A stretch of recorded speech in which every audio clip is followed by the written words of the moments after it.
Juliana, vou começar com você para a gente entender um pouco como se deu essa articulação para aprovação ontem na CCJ da PEC dos militares. Era um assunto que a gente já vinha monitorando há muito tempo.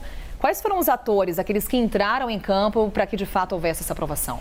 Nos últimos dias, mais especificamente, o ministro da Defesa, José Múcio, que teve conversas, inclusive, com os parlamentares para destravar esse texto. A gente lembra que foi um texto construído primeiramente dentro do Ministério da Defesa, numa conversa do ministro com os próprios militares.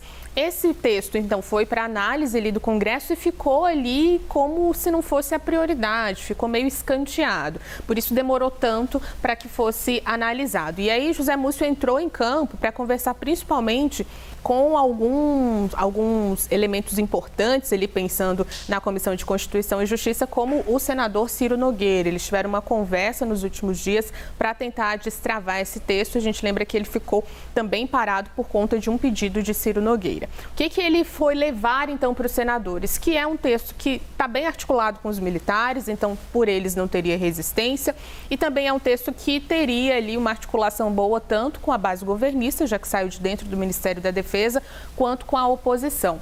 Principalmente porque saiu desse texto um ponto de resistência, que era a questão dos militares no alto escalão do governo. Isso acabou sendo pacificado porque não foi tratado no texto.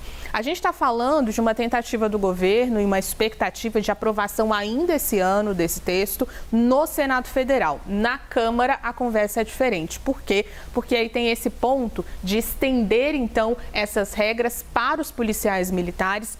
Tem uma base bastante importante relacionada à Polícia Militar ali na Câmara dos Deputados, a bancada ali da Segurança Pública. Então, por lá, a discussão não pode ser tão fácil assim. Mas no Senado, a expectativa do Ministério da Defesa é de uma aprovação ainda esse ano. Depende, claro, de todas essas tratativas e dessa fala do presidente do Senado, Rodrigo Pacheco.